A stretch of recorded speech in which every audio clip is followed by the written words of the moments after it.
Les chroniques de Jima. 5 cercueils ont quitté le centre de convention Infinity à Ottawa. Celui d'une mère avec son enfant de 2 mois, ceux de ses 3 autres enfants et celui d'un ami de la famille. Des centaines de personnes étaient réunies pour les funérailles publiques de ces 6 victimes. Elles ont toutes été tuées par arme blanche par une connaissance de la famille dans une résidence du quartier Barrhaven le 6 mars dernier. Bonsoir à tous.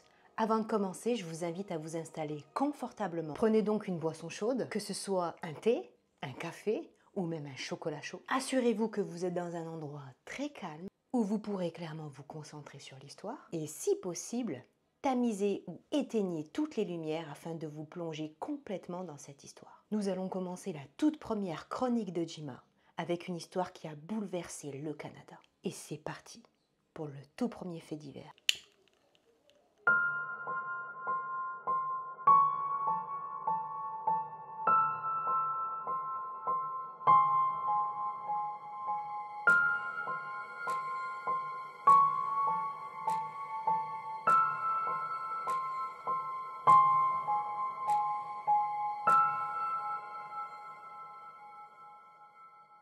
La famille Ekanayak était originaire du Sri Lanka, un pays marqué par des décennies de guerre civile et d'instabilité. En quête d'un avenir meilleur, cette famille est venue en 2024 afin de reconstruire sa vie dans de bien meilleures conditions.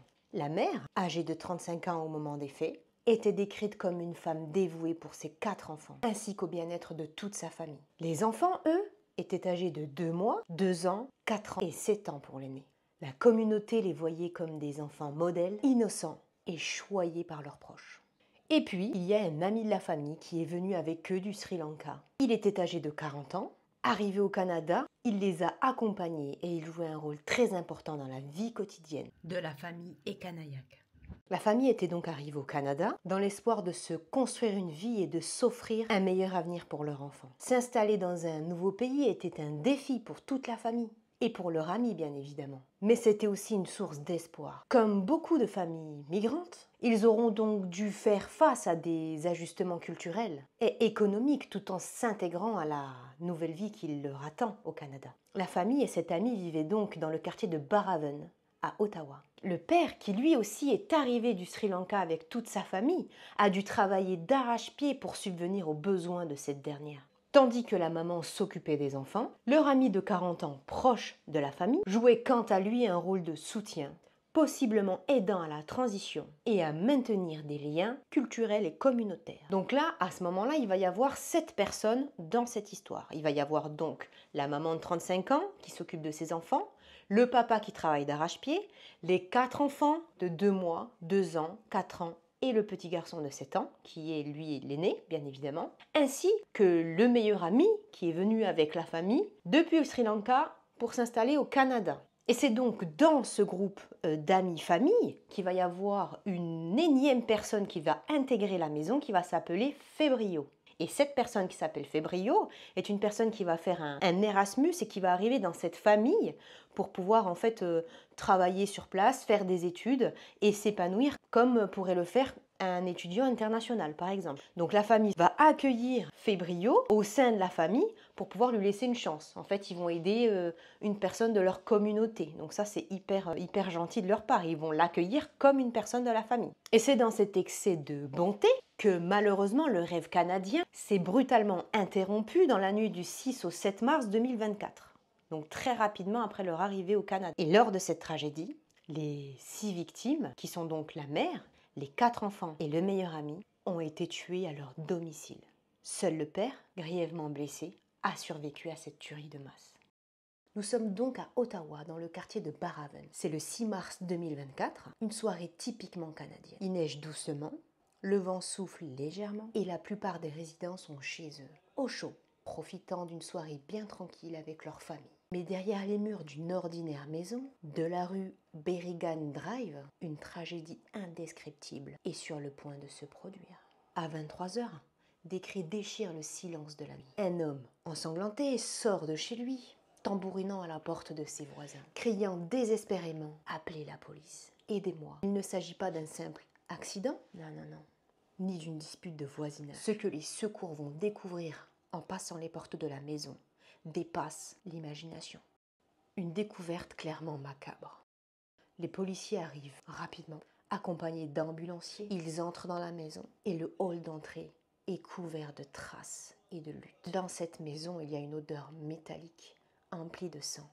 Dans le couloir principal, le corps de Dasharni Ekanayak, 35 ans, est retrouvé. Elle est allongée, les bras tendus, comme si elle avait tenté de se défendre. Puis, pièce après pièce, les agents découvrent l'horreur. Dans une chambre, les 4 enfants de Dasharni gisent à même le sol, recouverts de sang.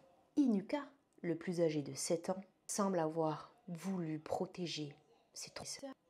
Il était l'aîné. Sa petite sœur, Ashwini, 4 ans, est étendue sur le lit, encore enveloppée de sa couverture. Naya et Kelly, encore des bébés seulement âgés de 2 mois, sont retrouvés dans leur berceau, leurs petites mains immobiles.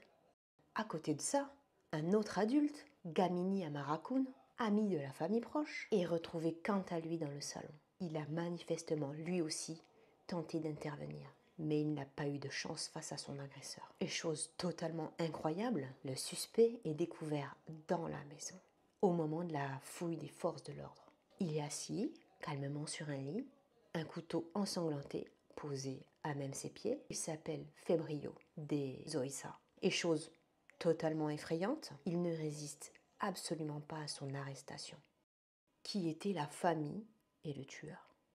À présent, on va parler de la famille et du tueur supposé. À ce moment-là, on ne sait pas vraiment si c'est ce jeune homme qui a décimé toute la famille.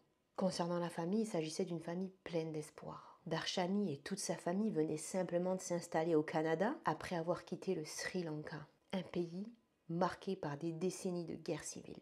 Donc ils ont fui leur pays pour mieux vivre. Leur objectif, offrir une meilleure vie à leurs enfants. Qui était Darshani? Eh bien, Darshani était une mère dévouée pour ses 4 enfants. Elle passait toutes ses journées à s'occuper de ses enfants et à planifier leur avenir avec beaucoup d'amour et d'entrain.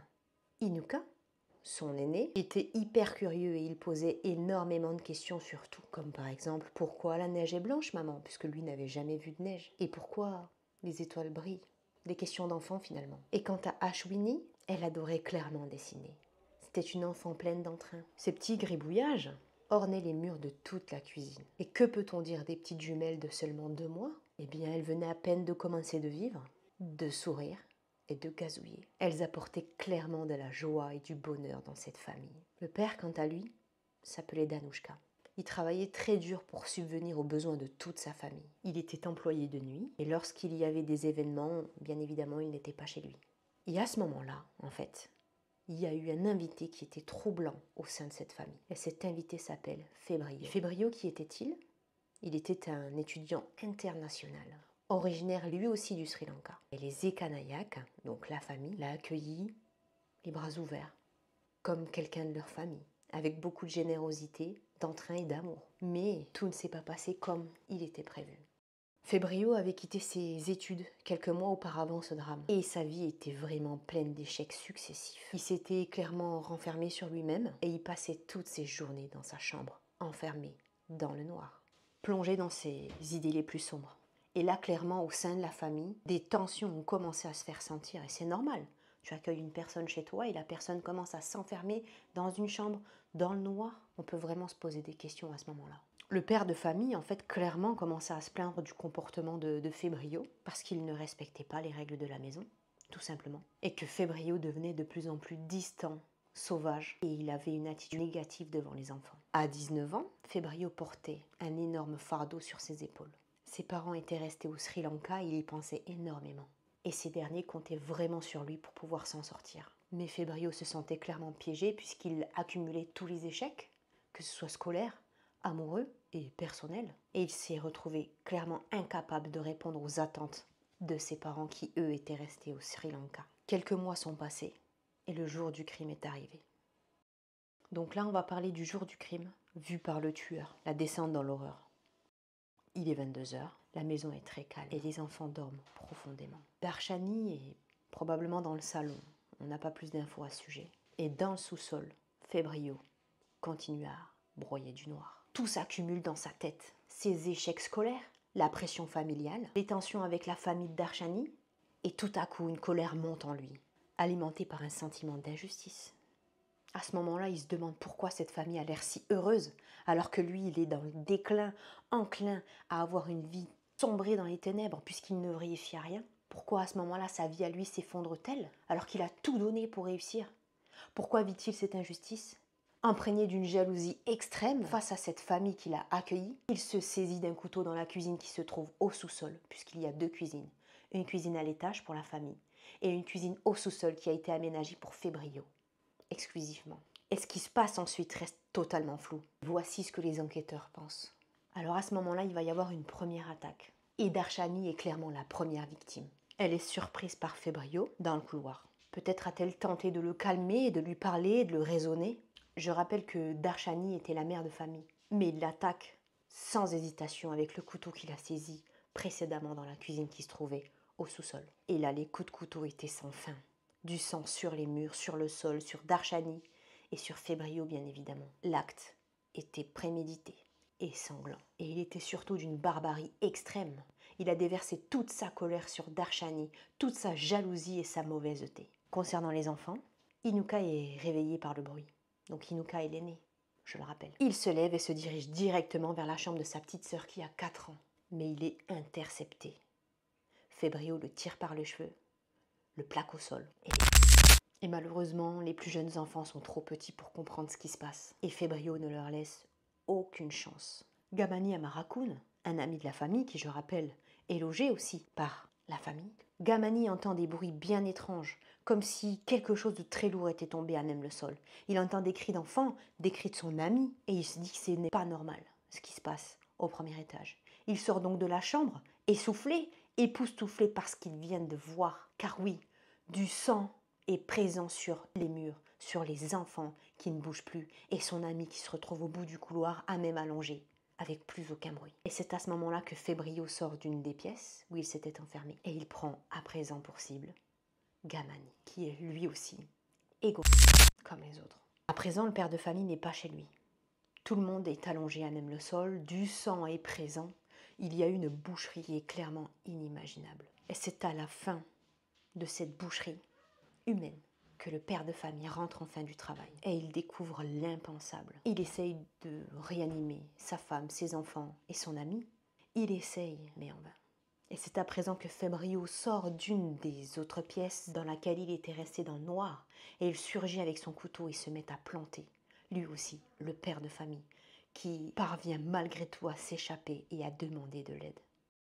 Faibrio, quant à lui, ne tente même pas de fuir. Il retourne calmement au sous-sol, s'installe et attend l'arrivée des policiers. L'arrestation de Faibrio. À présent, on va parler de l'arrestation de Faibrio, de l'interrogatoire et de ce qui se passe maintenant, puisque cette affaire, je rappelle, s'est passée cette année en 2024. Lorsque la police arrive sur les lieux, la maison est plongée dans un silence bien étrange. Les voisins sont alertés par le cri du père de famille, se tiennent quant à eux bien à distance. Évidemment, ils ont peur et ils retrouvent un homme plein de sang dans la rue, donc ils se demandent ce qui se passe. Et les voisins sont totalement choqués. Les agents entrent enfin dans la maison et découvrent d'abord l'horreur, la pièce principale où s'est passée l'intégralité des crimes. Au sous-sol, Faibrio est assis simplement sur son lit, attendant la fin. Il est calme et paraît détaché de la situation. À ses pieds se trouve le couteau ensanglanté, qu'il n'a même pas cherché à cacher. Et lorsqu'un policier lui ordonne de se lever et de mettre les mains derrière la tête, Faibrio prononce une phrase clairement étrange. « Ils ne me dérangeront plus maintenant ». Menotté et conduit à l'extérieur, il ne montre aucune émotion. Et les policiers présents lors de l'arrestation décrivent la situation comme déconcertante. Comme si Faibrio ne réalisait pas la gravité de ce qu'il venait de faire. Il venait clairement de décimer une famille entière. Lors de son interrogatoire au poste de police, Faibrio reste tout de même stoïque. Et les enquêteurs essaient simplement de comprendre ce qui lui est passé par la tête pour tuer, décimer une famille entière. Pourquoi a-t-il voulu commettre un acte aussi violent contre cette famille qu'il a adoptée comme quelqu'un de leur propre famille? Et c'est à ce moment-là que Faibrio finit par parler. Mais ses réponses sont toutes décousues. Il affirme haut et fort que toute la famille complotait contre lui.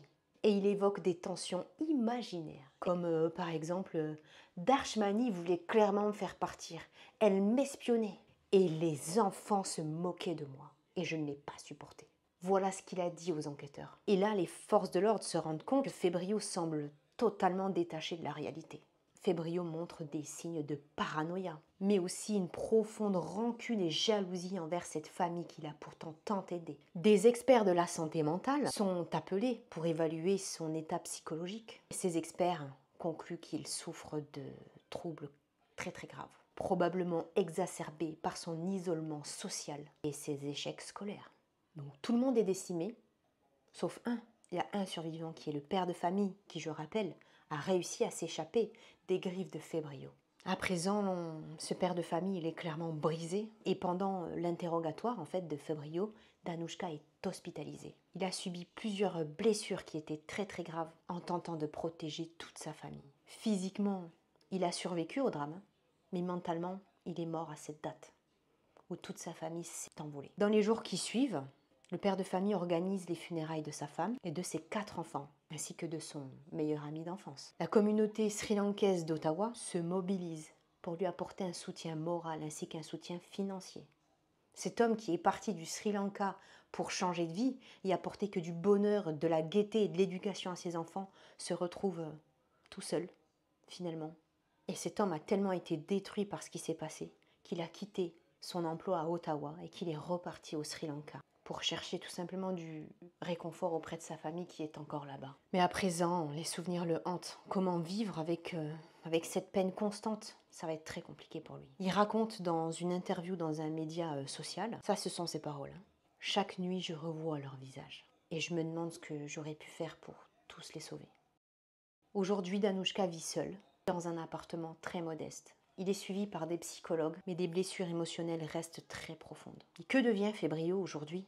Même si ça s'est passé cette année, qu'est-ce qui devient là à l'heure actuelle, au moment où je tourne la vidéo? Eh bien, après plusieurs semaines d'évaluation psychologique, Febrio est déclaré apte à être jugé, bien que son état mental soit un facteur clé dans ce procès. Il est inculpé de 6 chefs d'accusation de meurtre au premier degré, puisqu'il y a tué 6 personnes. La mère, le meilleur ami et les 4 enfants. Le procès aura lieu en 2025 et ça sera un événement médiatique au Canada. Et les procureurs, à l'heure actuelle, insistent sur la préméditation de ces actes. Le couteau avait clairement été choisi et aiguisé même avant la folie meurtrière. Les actes étaient méthodiques, visant à éliminer toute la famille. La défense, de son côté, à l'heure actuelle, plaide des troubles mentaux très graves pour éviter de faire perpétuité à cet homme qui s'appelle Febrio. Le verdict aura lieu en juin 2025. À ce moment-là, je vous ferai un suivi du procès. L'après-tragédie. Aujourd'hui, cette tragédie laisse une cicatrice indélébile à la communauté sri-lankaise vivant au Canada. Beaucoup remettent en question la manière dont Febrio a pu sombrer dans une telle spirale de violence sans que personne ne s'en aperçoive. Des initiatives locales sont lancées pour soutenir tous les étudiants qui viennent de l'étranger, qui viennent par exemple du Sri Lanka, ou des étudiants internationaux qui font des Erasmus par exemple, et sensibiliser les familles d'accueil bien évidemment aux signes de détresse mentale. Parce qu'en fait, quand on arrive dans un pays étranger, on est totalement déboussolé, on perd chacun de ses repères. Et à ce jour, la maison où a été commise cette tragédie est restée inhabitée pendant quelques mois, car elle était devenue un sombre rappel de cette nuit tragique. Merci d'avoir regardé cette première vidéo des Chroniques de Jima. J'espère que cette histoire vous a captivé. Et si c'est le cas, pensez à vous abonner pour ne rien manquer. Je posterai chaque vendredi à 18 h une nouvelle vidéo. Pensez également à activer la cloche de notification pour ne rien rater. Likez cette vidéo si vous l'avez évidemment appréciée. Et surtout, écrivez Canada dans les commentaires si vous êtes arrivé jusqu'ici. On se retrouve vendredi prochain pour une nouvelle vidéo. D'ici là, prenez soin de vous et n'oubliez pas, ça n'arrive pas qu'aux autres.